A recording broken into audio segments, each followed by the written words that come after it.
Now, I had a comment on a YouTube video I made about getting started with jazz improvising. It was the way you look tonight. And I showed a few notes that could be used and, how to get started. And somebody posted a comment saying, sorry, but it's boring.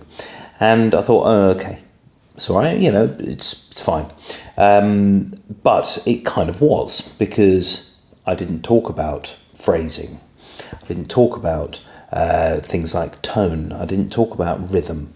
But it's just the getting started, just those notes. And that's the reason why perhaps that YouTube viewer had reached that conclusion. But I also want to address what jazz is, because there are lots and lots of people out there who listen to music that think of jazz as being, if I ask somebody in the street what's jazz, they, basically they would tell you it's four blokes with a combined age of 600 in a pub. One's got a banjo, insufferable banjo rhythm playing. Somebody else is on a trumpet, and somebody else on a clarinet, and they're all soloing at the same time.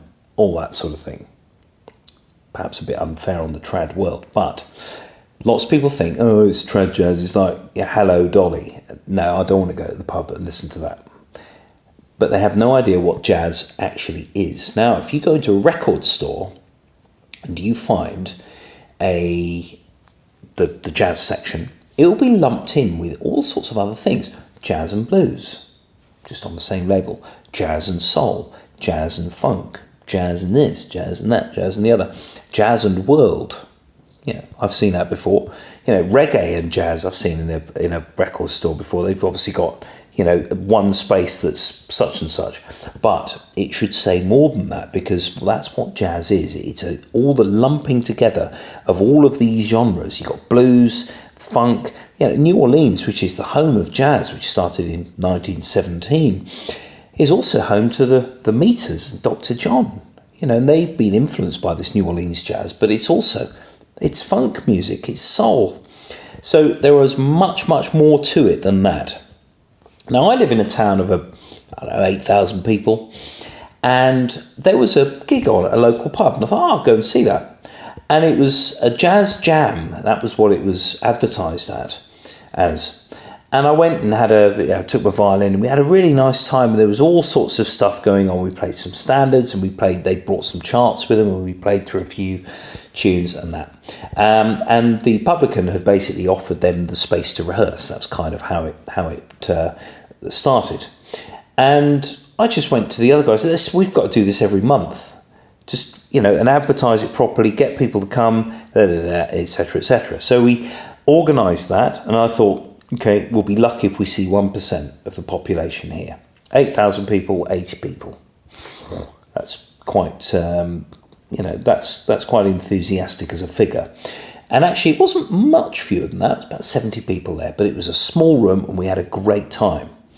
However, the following month, there were 50 people. Following month, 40. And the pub landlord, who has trouble opening his wallet anyway, said, can't do this anymore. So he moved to another pub and did that, and the numbers fell and fell and fell. And the saxophone player, who is a fantastic sax player, jazz player, he reads, he does heavyweight gigs in London and elsewhere. Fantastic player. He says, take the J word out. And I thought, okay. So we just called it Jam Night. The numbers went up again. So there's quite a lot going on here. Jazz is not as accessible to the general public as perhaps Ed Sheeran would be. It's fine. There's a tune, Ed Sheeran singing, there's a tune there. But put on the first few bars of Miles Davis's solo in A Kind of Blue, and there's a tune there as well. Ba-da-do-do-do-do, da-da-da. It's simple. You can latch onto it. And of course, Miles Davis knew this. He knew all about that. To get his album to sell. Dave Brubeck and, with Take 5, I know that's Paul Desmond's tune, but that whole album, that was all irregular time signatures, and they managed to make it sell. Why? Ba ba da da da ba da da da do da ba gap. Ba da da da da gap. Da da da da da gap. But it's not just a run of notes. It's not just this full-on in-your-face thing. And that's what it's about. It's about phrasing, getting an idea that's simple enough that somebody can go, okay, I've got that. I've remembered that. Short phrases. Ba ba da ba da da da da da. If you sing that to anybody, they'll go, oh yeah, I know that.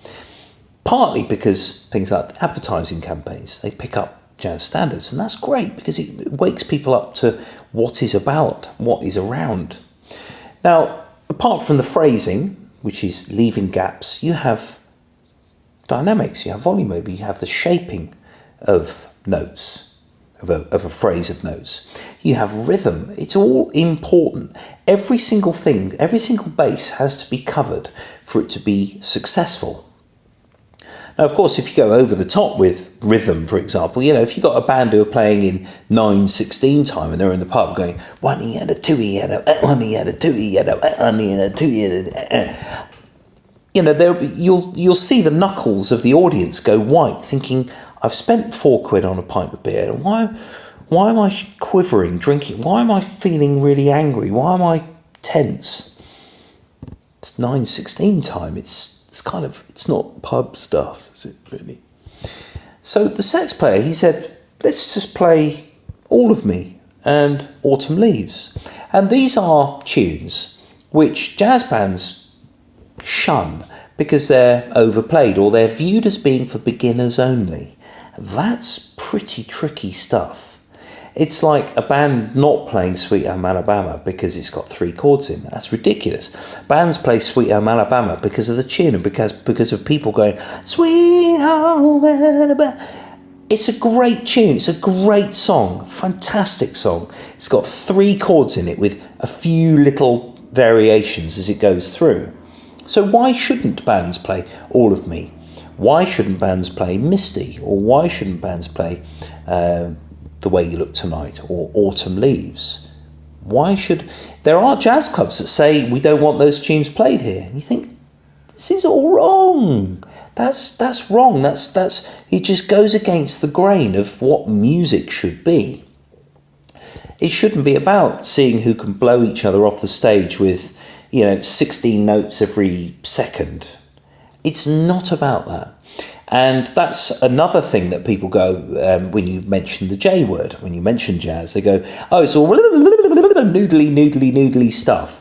And yes, it is, in some quarters, but those people who learn all this deep mathematical theory then expect that because they've learnt that stuff and they play it, that somehow they're going to be, the best musician on the stage.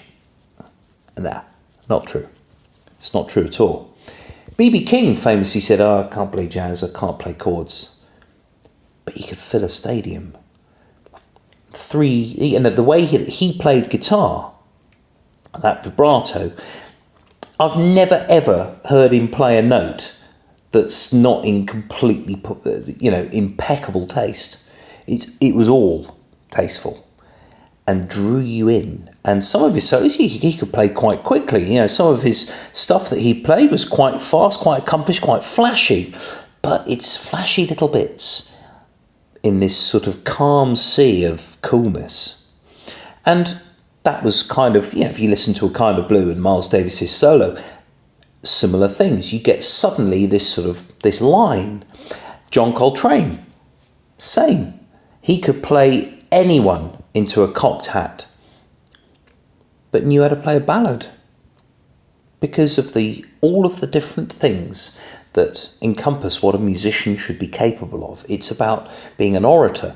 If you were Barack Obama, you listen to one of his speeches, he would say something and he'd pause and he'd look to the left and he'd look to the right, and then out would come the next phrase. Everything considered and phrased. That's what it is. It's any decent speaker who is making a speech, you're drawn in by their timing, you're drawn in by their tone, about their dynamic, about their sense of line and about their pitch. That's how it works. So yes, jazz is about having a handle on what notes you can use, but it's also a handle on using every single other trick of the trade and thinking not in musical terms, perhaps, thinking in more expressive terms, in artistic terms. If you gave a chef 300 ingredients and they used them and they just, you'd end up with your chocolate and sausages and ice cream and rice together. It doesn't work. You give them 4 ingredients and they come up with 1,000 dishes that are just to die for. That's what a decent chef is. And there it is. That's my take on it. And however divisive this makes it, I expect dislikes to this video. It's fine. It's absolutely fine. But to have a complete handle on something, you have to be aware of the things that make it simple as well as the things that make it more complicated.